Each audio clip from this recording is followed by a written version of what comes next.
मेरा एरिया है बल्दिया to piece 112 और मैं इस पर बिल साहब ने जो दिखाई उसमें मैं देख रहा था कि सबसे ज़्यादा जो फीडर है वो बल्दिया टाउन के अंदर है 46 पूरे कराची में से।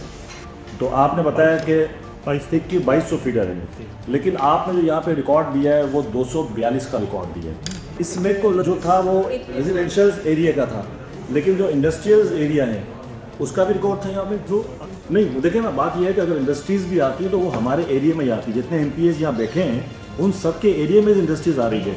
अगर उनकी पूरी बिलिंग हो रही है तो आपको वो बताना चाहिए कि ये बिलिंग पूरी हुई है। तो आपने अभी बात कही थी कि जो भी इशू आ रहा है तो इशू जाके बनता है रिकवरी का। चेयरमैन साहब, इशू ये है कि हम जब बात करते हैं तो ये कहते हैं कि रिकवरी नहीं है, इस वजह से हम लोड शेडिंग करते हैं।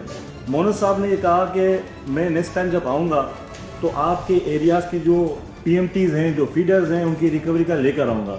ये नेक्स्ट मीटिंग में लेकर आएंगे। मैं इस मीटिंग में ही लेकर आया हूँ फैक्ट्स एंड फिगर के साथ। जिस जहाँ पे मेरा घर है, जहाँ पर मेरा घर है वहाँ पर ये के इलेक्ट्रिक का ही रिकॉर्ड है, उनसे ही मैंने लिया है। हुमायूं भाई की बड़ी मेहरबानी कि हमेशा ये रिस्पेक्ट भी करते हैं। और रात की लोड शेडिंग आपने ख़त्म की, आपसे हमने रिक्वेस्ट की थी, आपने ख़त्म की, आपकी मेहरबानी। लेकिन चूँकि मेरा जो पीएमटी जो मेरा वाला फीडर है उसकी जो रिकवरी वो 84% है। ये आपका रिकॉर्ड है। देखें, लॉसेस हैं तो वो आपके अपने रिकॉर्ड में भी होगा ना। आप बात करने दें ना, आप अपनी बात का जवाब देना।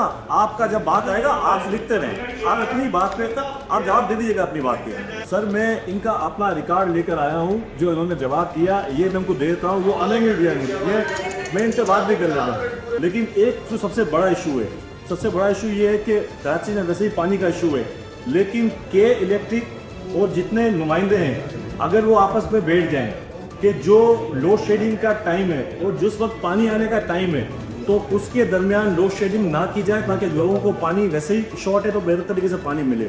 इस पर ज़रा काइंडली आपसे रिक्वेस्ट है कि उसको आप देख लीजिएगा, इस पर हम बैठ जाएंगे। ये सबका इशू है। भाई ने ये कहा था कि ज़रा इनको कहा था कि आप जो है ना कोई भी कंपनी लेके आए तो ले आए, मसला कोई नहीं है।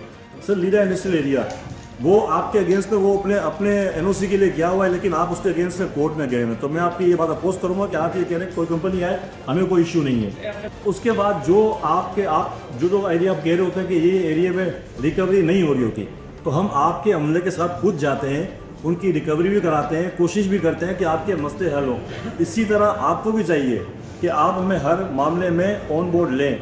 सर, मोहन साहब ने ये कहा कि जो मुख्तलिफ अब मेरी पीएमटी है, अगर उस एरिया में कोई 2, 4, 5, 6, 8, 10, 12 घर अगर बिल नहीं दे रहे तो वो पूरी पीएमटी या पूरा फीडर बंद हो जाता है। उससे सारे लोग अजियत के अंदर होते हैं। जिसको भी बात हुई है, मोहन साहब ने कहा कि वो मुश्किल है, वो हम नहीं कर सकते पीएमटी वाला मामला।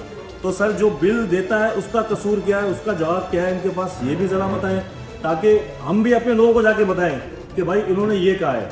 और सर, आज जो मीटिंग यहाँ पर हो रही है, सारी चीज़ें हो रही हैं, जो ये कमिट करें सब उसको रिटर्न में लेना है, इनसे अंडरटेकिंग लेनी है। अगर कोई इनका क्लाइंट कोई अगर बिल नहीं भरता है, कोई पे नहीं करता है, तो जब ये बिजली बंद करते हैं तो ये उससे रिटर्न में उससे लेते हैं और उससे अंडरटेकिंग लेते हैं कि आप ये काम करोगे तो उसके बाद आपकी बिजली ऑन होगी। तो सर, ये भी आज रिटर्न में लिख के जाएंगे, अंडरटेकिंग लिख के जाएंगे। अगर कोई ये अमल करेंगे तो फिर उसमें कसूरवार ठहराएंगे। जो ये लिख के देने तो वो इम्प्लीमेंट ना हुआ।